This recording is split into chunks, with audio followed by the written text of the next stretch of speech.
जय माता दी। आज मैं एक देवी गीत गाने जा रही हूँ। अच्छा लगेगा तो लाइक शेयर कमेंट जरूर करना।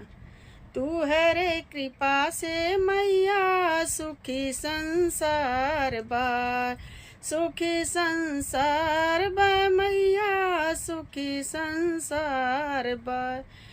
अमर कैद मांगी कैसे नूरवा हे मैया मोरी महिमा पार बा।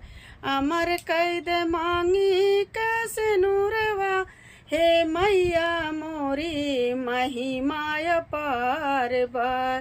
तोहर कृपा से मैया सुखी संसार बा, तुहर कृपा से मैया सुखी संसार बा। अमर कैद गोदी के ललन वाहे मैया मोरी महिमा पार बा।